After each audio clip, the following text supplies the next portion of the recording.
아까 유장로님 기도하실 때 그렇게 기도했나요? 최고의 하나님께 최선의 찬양이라고 우리 그렇게 기도했죠 아까? 최고의 하나님께 최고의 찬양이에요. 최선도 넘었어. 너무 좋아. 잘했어요. 우리가 잘하는 것과 하나님께 은혜가 되게 하는 것과는 다른 거다. 정말 최선을 다하고 있고 그것은 최고입니다. 대림절 시작할 때 첫 번째 대림절 설교가 유대 땅 베들레헴에 대한 설교를 했습니다. 작은 것, 변방성, 그죠? 그래서 에른스트 슈마하우라고 하는 이 경제학자가 얘기했던 작은 것이 아름답다. 이런 개념, 열등감 없는 변방성, 자존감 충만한 이 변방성을 갖고 살아가는 사람들. 그 사람들이 역사를 바꾸더라. 세상은 큰 것, 화려한 것들이 아니라 작고 때로는 보잘것없어 보이는 열악하고 가장 부족한 것처럼 보이는 것들 속에 생명이 있고 그러므로 오늘 우리의 삶에 어떤 어려움도 우리가 그 앞에 무너지거나 절망할 이유가 없다. 왜? 예수께서 가장 낮은 곳에 오셨으므로 가장 부족한 모습으로 가장 열악한 가장 연약한 모습으로 이 땅에 오셨다는 것은 오늘 우리에게 희망이다. 이게 첫 번째 주간이었고 두 번째는 지난주일 빛과 어둠에 대한 이야기를 했습니다. 빛과 어둠을 분별할 수 있는 영적인 분별력 과연 무엇인가? 어둠을 어둠으로 빛을 빛으로 분별하지 못하는 세대 선과 악을 분별하지 못하는 세대 빛 대신 우리 주님이 와도 사람들은 우리 주님을 받아들이고 환영하지 못했죠. 헤롯부터 바리새인들 비롯한 성전주의자들 하물며 유대의 백성 이스라엘 백성들마저도 예수 그리스도가 빛으로 오신 우리의 주님이신 것을 인정하지 못했고 그러므로 그들은 예수를 거부했거나 혹은 그들을 죽이려 했었습니다. 이것이 세상의 논리였고 그러므로 교회는 세상의 논리와는 다른 논리를 가져야 한다. 빛으로 볼 수 있는 눈, 하나님의 말씀, 영적인 분별력, 진리와 정의와 사랑의 잣대로 세상을 분별하여야 한다. 옳고 그름을 판단할 수 있는 능력이 오늘 한국교회에 필요하다. 옳은 것을 옳다 이야기할 수 있고 그런 것을 그르다 이야기할 수 있는 용기가 오늘 우리에게 필요하다. 지난주에 여러분께 드린 말씀이었습니다. 그리고 오늘 저는 제목을 우리가 세례 요한이다. 예수님이 오시기 전에 예수님이 이 땅에 오시기 전에 먼저 온 이가 있으니 그가 바로 세례 요한입니다. 예수님보다 한 몇 개월 먼저 왔어요. 한 6개월 남짓 이 땅에 먼저 오셨어요. 예수님의 먼 친척이에요. 예수님하고 같은 세대에 태어났을 뿐만 아니라 먼 친척벌 되시는 그 세례 요한이 예수님보다 먼저 와서 예수님을 예비했다. 예비된 예수님의 오심을 준비하는 자들이 있었다. 예수님의 오심을 준비한 자, 그가 바로 요한이죠. 이스라엘에 가면은 요단강에서 사해 쪽으로 조금 올라가다 보면 오른쪽에 그 언덕배기에 쿰란이라고 하는 공동체가 있습니다. 거긴 과거에 에세네파라고 하는 이제 우리가 이스라엘 이 사회를 좀 이해하면 뭐 바리새파, 뭐 젤롯 땅, 에세네파 뭐 이제 이런 얘기가 많이 나오는데 그 중에 굉장히 중요한 분파 중에 하나가 이 에세네라고 하는 종파입니다. 이들이 살았던 공동체가 바로 이 쿰란이라고 하는 공동체고 그 쿰란 공동체의 지도자, 그 SNF파의 지도자가 바로 이 세례 요한이었습니다. 바로 그 요한의 이야기를 통해서 오늘 우리 주님이 오심을 기다리는 자들, 우리 주님이 오시면 기다리잖아요. 오늘 우리가 주님이 오셔서 우리가 마라나타 주 예수여 오시옵소서, 마라나타 주 예수여 어서 오시옵소서라고 기도하죠. 우리 그렇게 기도합니까? 주 예수여 오시옵소서라고 기도합니까? 아니면 조금 있다 오십시오라고 기도하십니까? 우리가 늘 기도하죠. 초대교회 교인들부터 지금까지 오늘 우리는 주 예수여 오시옵소서, 오셔서 이 세대를, 이 세상을 구원하여 주시옵소서. 그러기 위해서는 주 예수여 오시옵소서라고 하기 앞서 우리는 바로 오시는 주님을 기다리고 준비하는 누군가, 어떤 존재, 어떤 공동체, 어떤 성도, 요한과 같은 이가 필요하다 이 얘기입니다. 그러므로 오늘 우리는 우리가 요한이어야 하고, 교회가 세례 요한이어야 하고, 나섬 공동체, 나섬 교회가 요한이어야 합니다. 따라하십시오. 우리가 요한입니다. 우리가 요한이 돼야 돼. 그가 우리 주님의 오심을 준비한 사람이었다. 영접할 사람이 있어야 될 거 아니겠어요? 그가 오심을 환영할, 모든 사람들이 예수의 오심을 거부하는데 누군가는 그의 오심을 준비하고 환영할 사람이 있어야 되잖아. 오늘 우리가 요한과 같이 예수 그리스도의 오심을 준비하고 그의 오심을 기쁨으로 환영할 수 있는 사람이 되어야 하지 않겠습니까? 모든 사람이 캐롤을 부르고 예수의 오심을 기다리는 것처럼 보이지만 세상은 사실은 예수가 오심을 기뻐하지 않았어요. 큰일 나거든요. 그분이 오시면 난리가 나거든요. 그러니까 그가 오시는 걸 거부했어요. 부정했다고요. 그런데 그 헤롯이나 그 바리새인들이나 무지몽매한 이스라엘 백성들과는 달리 빛 대신 우리 주님의 오심을 기다리고 준비했고 환영을 했던 한 선지자가 있었으니 그가 바로 세례 요한이었다는 겁니다. 그러니까 우리가 세례 요한이 되어야 하지 않겠습니까? 내가 세례 요한과 같은 이가 되어야 하지 않겠습니까? 그러므로 오늘 우리가 요한이 되어야 하고, 그렇다면 우리는 이 세례 요한이 두 사람이에요. 예수님의 그 제자 요한이 있고, 오늘 여기 나오는 사람은 세례 요한이에요. 세례 요한이 어떤 사람이었고 그는 이 땅에 오셔서 어떻게 예수 그리스도의 오심을 준비했는지를 알면 우리가 그대로 따라가면 돼요. 성경이 다 가르쳐줬어. 이미 그대로 살면 돼. 다른 이야기가 필요 없어. 성경대로 살면 돼. 이게 우리 교회의, 우리 믿는 사람의 삶의 근거야. 성경 오늘 본문에 보면은 세례 요한을 광야의 소리라고 얘기했죠. 광야의 소리. 광야에 외치는 소리. 세례 요한이라는 사람이, 자, 그가 예수님보다 먼저 왔어요. 사실은 예수님의 선배입니다. 예수님도 그에게서 세례를 받았어요. 어쩌면 예수님의 선배격이면서 스승이야. 그런데 그 세례 요한은 예수님보다 먼저 왔고 예수님의 선배고 지도자였고 그런 모든 사람들에게 인정받는 그런 그 당대의 훌륭한 선지자였던 그 세례 요한은 예수님 앞에 무릎을 꿇습니다. 나는 저의 신들매 풀기에도 감당할 수 없습니다. 그의 신발끈 풀 수도 없을 만큼 나는 미미한 존재입니다. 내가 아니라 내 뒤에 오시는 이분이 진짜입니다. 라고 이야기했어요. 얼마나 겸손했습니까? 그러니까 예수님이 그 세례 요한을 향해서 이렇게 이야기해요. 마태복음 11장 11절에 있는 말씀입니다. 함께 읽읍시다. 시작.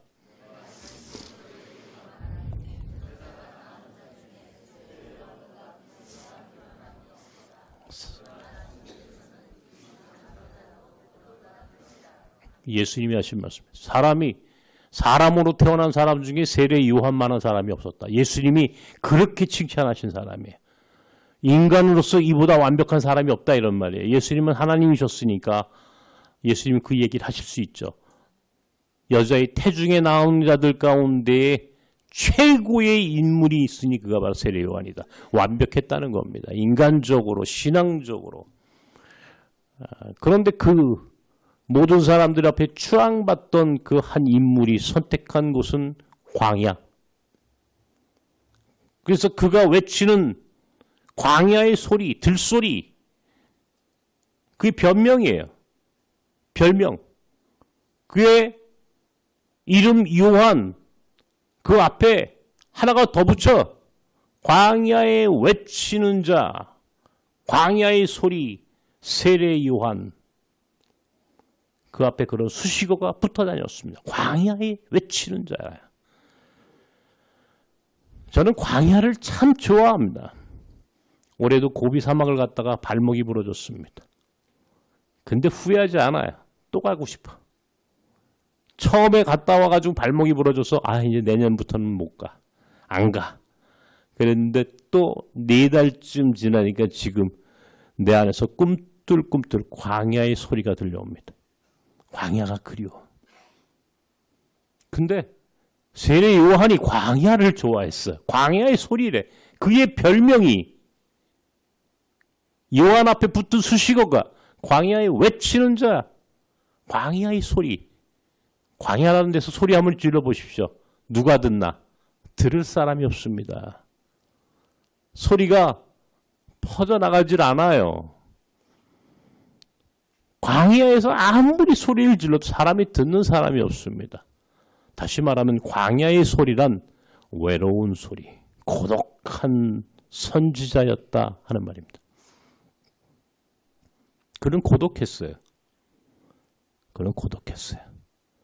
그는 낙타털 옷을 입었고 가죽띠로 허리를 도여맸으며 메뚜기와 석청, 석청이 뭡니까?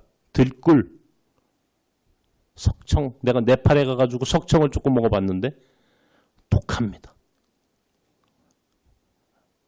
이걸 먹고 아주 금욕적인 삶을 살고 그리고 외롭게 광야에서 사람들에게 복음을, 주님의 오심을 증거했던 사람이다.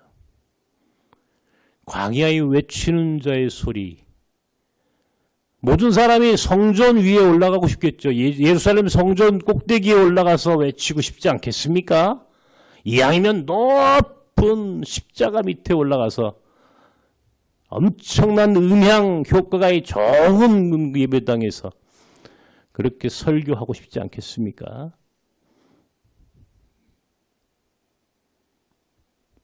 그런데 요한은 광야의 소리, 광야에서 소리를 냈다는 겁니다. 아무도 없는, 들을 사람도 없는 그곳에서 그는 외쳤다는 겁니다.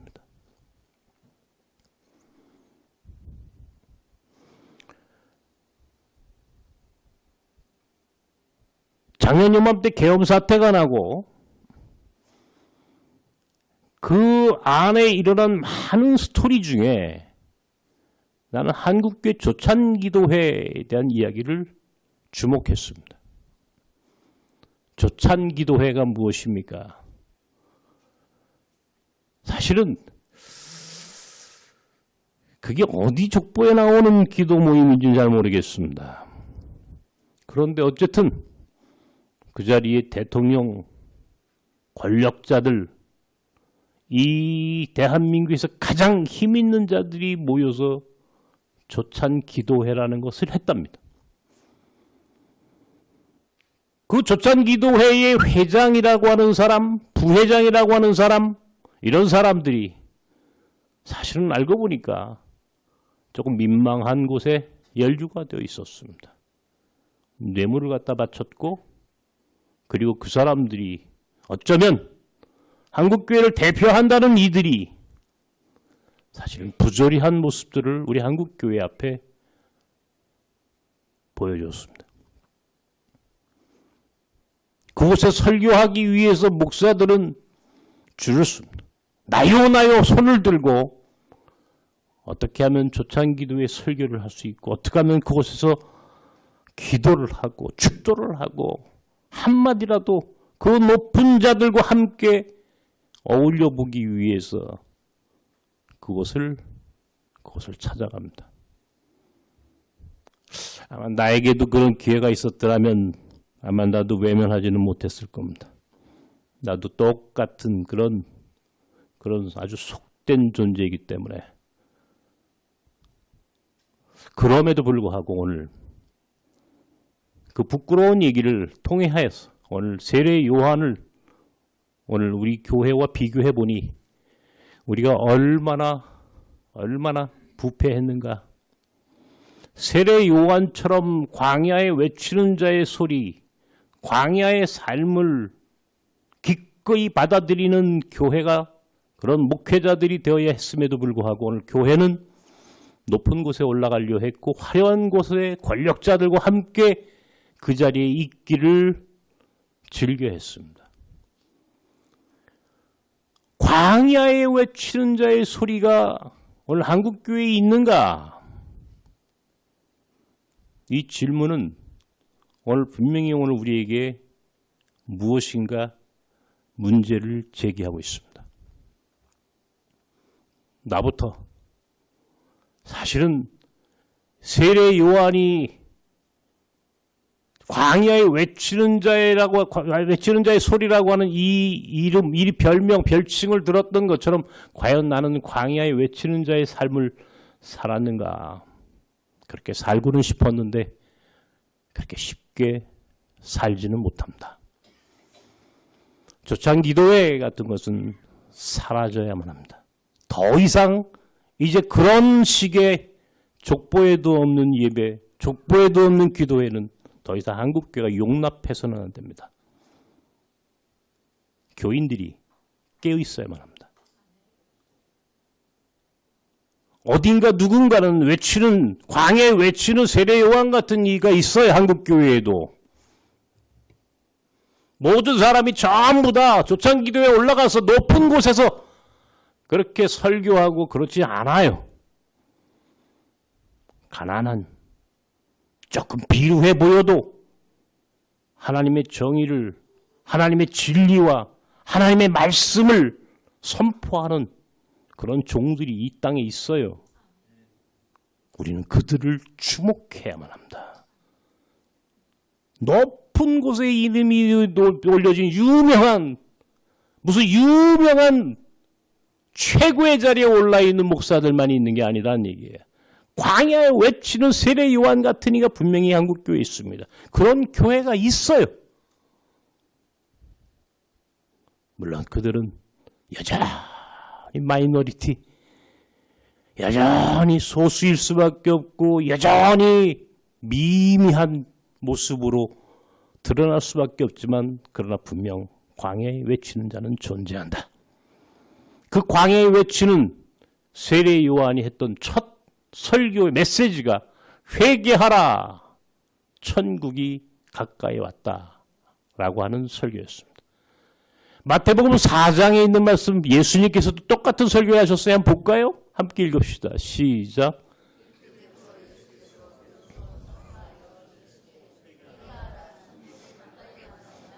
똑같은 설교를 하셨어요. 예수님과 세례 요한의 메시지가 똑같아. 회개하라. 천국이 가까이 왔다. 회개라고 하는 말을 많이 씁니다. 한국교회가 가장 즐겨하는 말 중에 회개라는 단어를 씁니다. 회개란 무엇인가? 여러분, 회개가 무엇입니까? 우리가 주일날 예배 시간에 지나간 한 주간 우리가 하나님 앞에 잘못한 죄를 침묵으로 회개합시다 하고 기도를 합니다. 한 30초 이렇게 시간을 드리죠. 그리고 회개의 선포, 이 사죄의 선포를 이제 사회자가 사죄의 선포를 합니다. 더 이상 가서 죄 짓지 마십시오. 이런단 말이에요.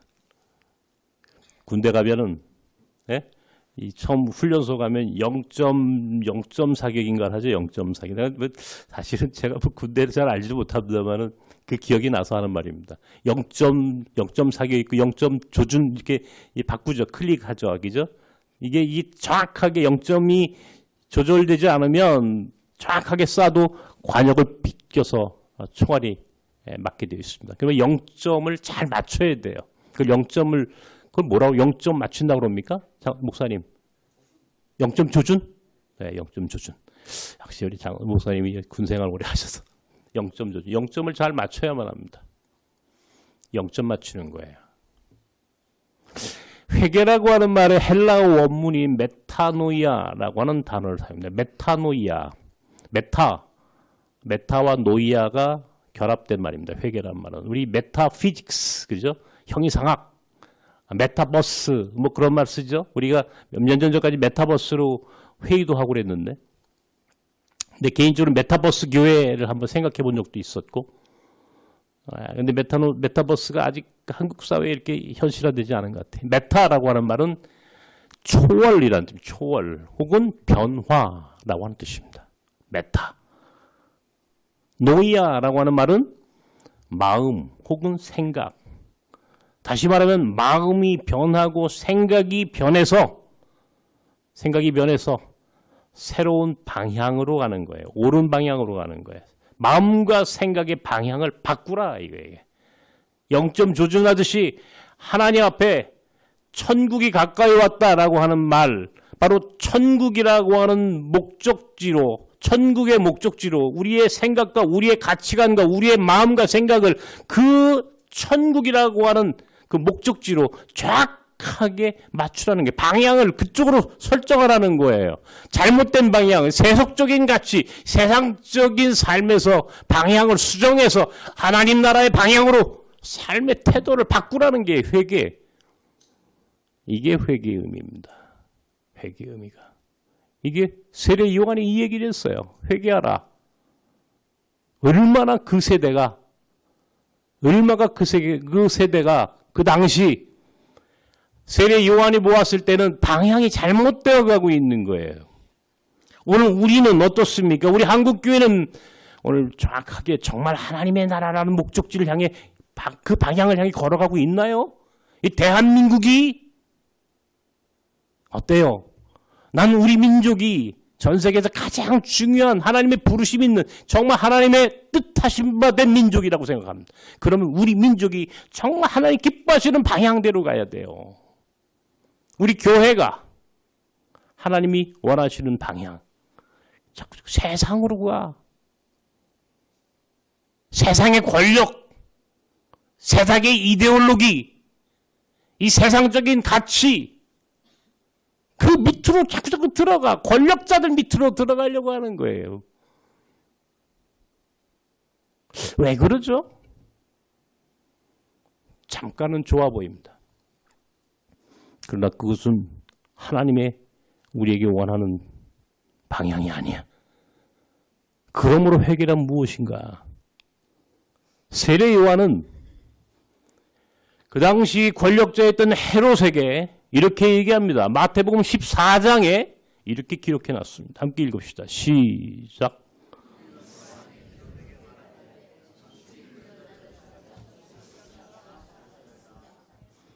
헤롯이라고 하는 왕이 자기 동생의 부인을 취했어. 이해가 되십니까? 성경에 왜 이런 얘기 자꾸 나오는지 모르겠어. 헤롯이라는 왕이 자기 동생의 부인이 뭐야? 제수씨야. 자기 동생의 부인을 자기 부인으로 삼았다는 얘기야. 사람들이 그게 옳다고 생각하지는 않았겠죠. 그죠? 근데 이 권력이란 무서운 거란 말이에요. 그게 비도덕적이고 비윤리적이고 비복음적이고 그리고 정말 잘못된 것인데 거기에 대해서 말을 못해. 방향을 바꾸라고 헤롯. 당신의 방향을 바꿔. 당신의 통치의 방향을 바꿔. 당신이 하는 이 길은 잘못된 길이야 라고 이야기했어야 하는 거야. 근데 세례 요한은 그 얘기를 했다는 거야. 결국 이 사건으로 인해서 헤롯은 붙잡혀 옥에 갇혔고 나중에 죽임을 당합니다. 목베임을 당했습니다. 죽었어요. 순국했어요. 세례 요한은 이게 세례 요한의 모습이었어요. 죽어도 회개하라, 천국이 가까웠네. 메타노이아, 방향을 바꿔야지. 생각과 삶의 방향을 바꿀 수 있어야지. 이게 세례 요한이 광야에 외치는 자가 외쳤던 설교의 메시지 내용이었다는 겁니다. 권력자들이 듣기 좋아하는 이 세상에 힘 있는 자들이 듣기 좋아하는 설교를 한 것이 아니라 그들이 가장 듣기 싫어하는 설교, 그들이 가장 불편한 이야기를 했던 사람이 바로 세례 요한이었다는 겁니다. 회개란 무엇입니까? 성경에서 딱 이 회개와 관계된 두 사람을 뽑을 수 있습니다. 첫 번째, 바로 다윗이라는 사람이에요. 다윗이 통치 기간 중에 가장 잘못한 것이 하나 있는데 그것은 자기의 부하 우리아의 아내 밧세바를 취한 겁니다. 밧세바라고 하는 이 여자, 자기 부하의 여자를 취한 그 사건이었습니다. 자기가 권력자라고 힘이 있다고 지 마음대로 했던 거예요. 지 마음대로 자기 마음대로 그 권력을 믿고 다윗이 그랬다니까요. 그것을 보다 못한 나단이라고 하는 선지자가 다윗을 책망합니다. 나단이라는 사람이 얼마나 대단한 사람입니까? 다윗의 권력이 얼마나 다윗이 말하면 저 새끼 죽여. 그러면 그냥 죽이는 거야. 죽는 거야. 이게 권력이야. 근데 이 나단이라고 하는 선지자는요. 그런 걸 그렇게 두려워하지 않았던 모양입니다. 왕 앞에 가서 왕이시여 당신이 바로 그 사람 바로 도둑놈입니다. 라고 이야기했어요. 실제로 그렇게 얘기했어. 당신이 도둑놈입니다. 당신이 강도입니다. 남의 여자를, 당신의 부하의 여자를 당신이 강제로 권력으로 그렇게 했다는 것은 잘못된 겁니다. 책망했어요. 문제는 그 다음이에요. 다윗은 그 나단 선지자의 책망을 듣고 무릎을 꿇습니다. 사무엘하 12장에 이런 말씀이 기록되어 있습니다. 함께 읽읍시다. 시작.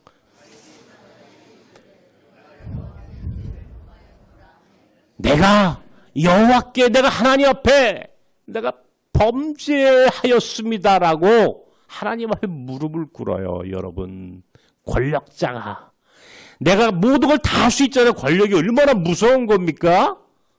얼마나 대단한 거예요? 그런데 그 권력으로 다른 사람을 죽일 수도 있고 자기의 죄를 은폐할 수도 있고 변명할 수 있었음에도 불구하고 다윗은 하나님 앞에 무릎을 꿇고 내가 여호와께 죄를 범했습니다. 내가 범죄했습니다라고 자신의 죄를 돌이켜 회개했다는 겁니다. 방향을 바꿨다는 겁니다. 그래서 다윗이 위대한 왕이야. 다윗이 위대한 것은 그가 범죄하지 않고 도덕적으로 윤리적으로 율법적으로 완벽해서가 아니라 비록 범죄하였지만 하나님 앞에 회개할 수 있는 용기, 최고의 용기는 자기의 죄를 고백할 수 있는 용기라고 생각합니다. 그게 바로 다윗이에요. 다윗은 그런 사람이었어. 내가 잘못했습니다, 하나님. 내가 범죄하였습니다라고 용서를 구할 수 있는 이런 사람이 어디 없나요? 반면에 다윗의 위의 왕이었던 바오시대 왕, 그 다윗이 두 번째 왕이 첫 번째 왕이던 사울이라고 하는 이가 있었습니다. 사울도 하나님이 참 기뻐하신 사람이었어요. 선택했어요. 하나님이 기름 부어 그를 왕으로 세웠어요. 이스라엘 민족의 왕, 지도자로 권력자로 세웠어요.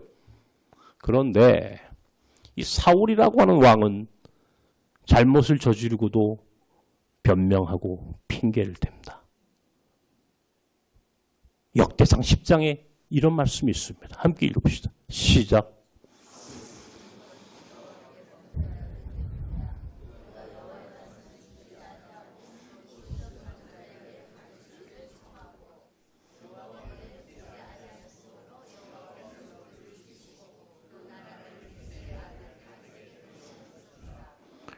이 말씀을 잘 보십시오. 사울이라는 이가 사울이라고 왕이 범죄하였는데 그는 하나님 앞에 가서 잘못했습니다라고 자기의 죄를 고백하고 용서를 구한 것이 아니라 신들린 무당에게 갔다는 겁니다.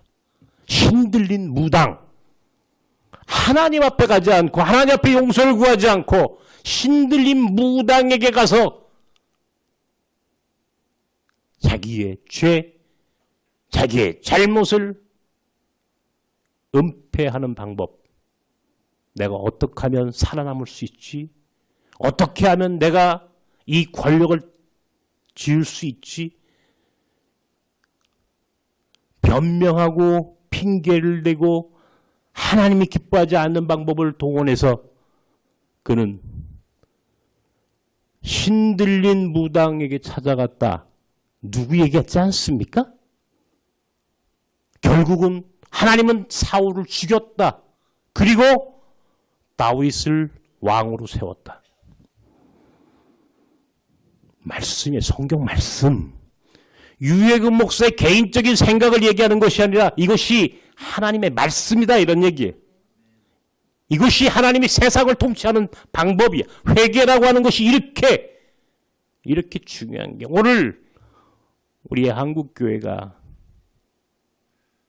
이 대한민국이 똑같은 상황을 연출하고 있습니다.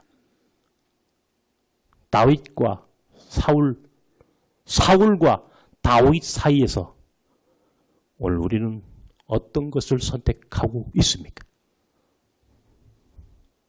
예수님 말씀하셨습니다.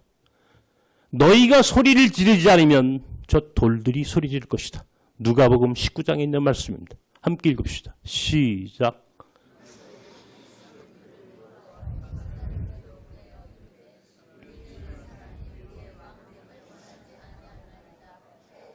예수님이 하신 말씀이에요. 소리를 광야에 외치는 자의 소리 회개하라 회개하라 천국이 갖고 왔느니라. 그가 했던 두 번째 설교는 주의 길을 예비하라. 주님이 오시는 길을 예비하라.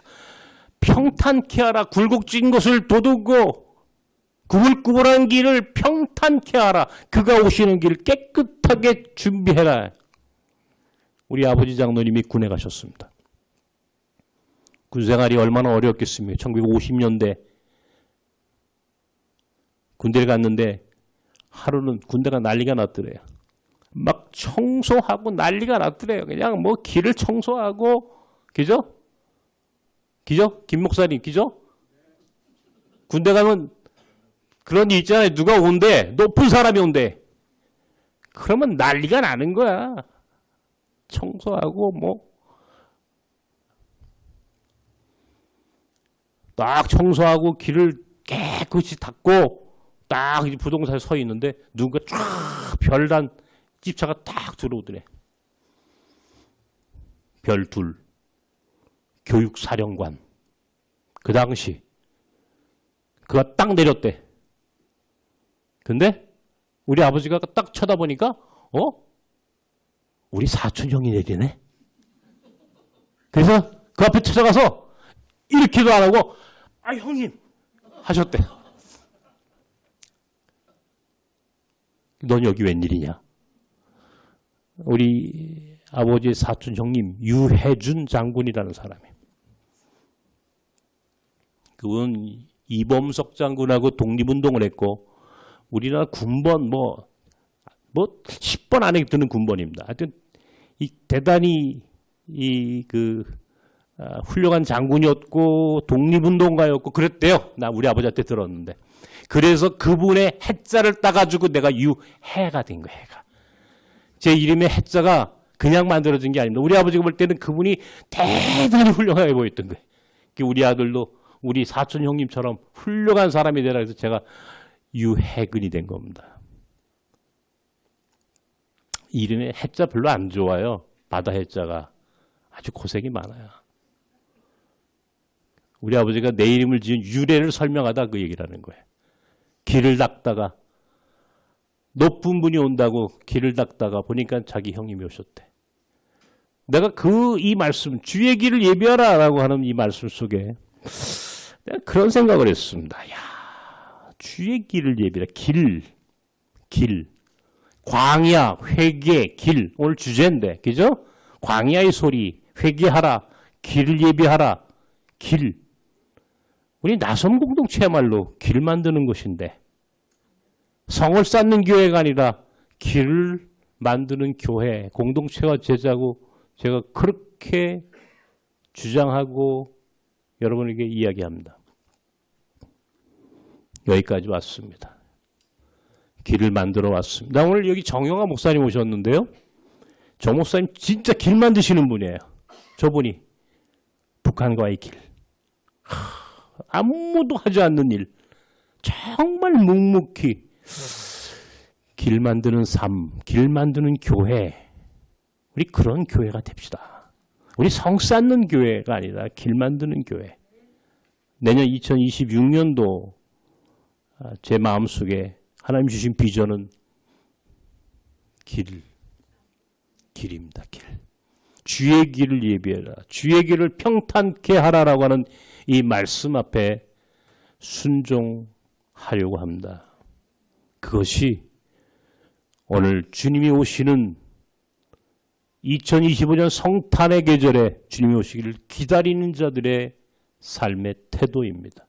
광야에 외치는 자의 소리처럼 고독하지만 다른 사람이 알아주지 않지만 우리는 광야에 외치는 소리가 되어야 할 것이고 회개하라 메타노이아 이렇게 세상과 교회를 향하여 이야기할 수 있는 담대한 공동체가 그리고 주의 길을 예비하는 그래서 주님이 오실 때 정말 주님이 이 땅에 오실 수 있는 길을 만드는 자들 이게 바로 오늘 저와 여러분 모두에게 주어진 사명입니다. 우리는 세례 요한입니다. 우리 교회는 세례 요한입니다. 기도하십시다.